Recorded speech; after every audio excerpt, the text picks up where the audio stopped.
భూ సమస్యకు శాశ్వత పరిష్కారం చూపడం కోసమే భూభారతిని తీసుకొచ్చామని సీఎం రేవంత్ రెడ్డి తెలిపారు. శిక్షణ పొందిన సర్వేయర్లకు లైసెన్సులు అందజేశారు. ఈ సందర్భంగా గత ప్రభుత్వంపై తీవ్ర స్థాయిలో మండిపడ్డారు. ధరణి చట్టం తీసుకొచ్చి పేద రైతుల బలవాన్ మరణాలకు కారణమయ్యారంటూ ఆరోపించారు. ధరణి వల్లే ఎంఆర్ఓ అధికారిని పెట్రోల్ పోసి హత్య చేసిన ఘటన చూశామన్నారు. రైతుల భూ సమస్యలను పరిష్కరించేందుకే ధరణిని రద్దు చేసి భూభారతి తీసుకొచ్చామన్నారు సీఎం. నీళ్లు, నిధులు, నియామకాల పేరుతో అధికారంలోకి బీఆర్ఎస్ వారి కుటుంబంలో ఉద్యోగాలు ఇచ్చుకునింది తప్ప రాష్ట్రంలోని నిరుద్యోగులను పట్టించుకోలేదన్నారు. 10 ఏళ్లు గ్రూప్ 2 నోటిఫికేషన్ ఇవ్వలేదని, ఇచ్చినా పేపర్ లీక్లతో నిరుద్యోగుల జీవితాలతో ఆడుకున్నారంటూ ఆరోపించారు. దందాలకు అడ్డాగా మారిన పబ్లిక్ సర్వీసెస్ కమిషన్ ను ప్రక్షాళన చేసి అధికారంలోకి వచ్చిన 2 ఏళ్లలో 60,000 ఉద్యోగాలు ఇచ్చిన మాటను నిలబెట్టుకున్నామని సీఎం రేవంత్ రెడ్డి పేర్కొన్నారు.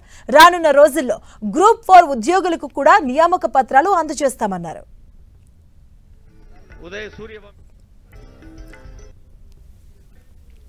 ధరణి అనే చట్టం కొద్ది మంది దొరలకు చుట్టంగా మారింది.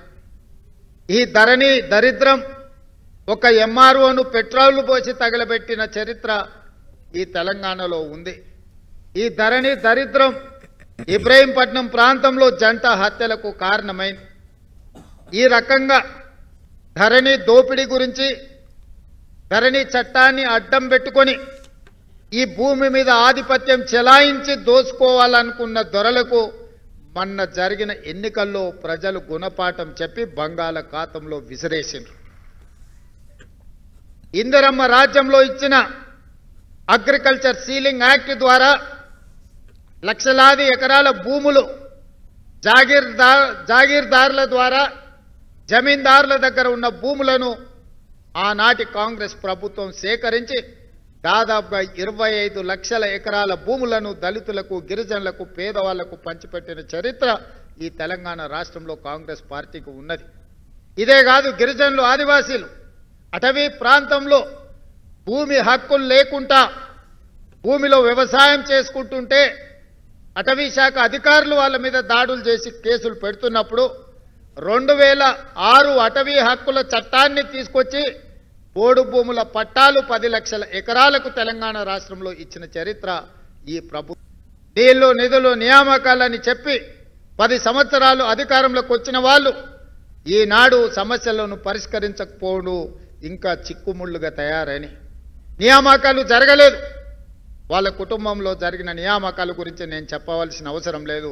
చైతన్యవంతమైన మీకు ప్రతి విషయము తెలుసు.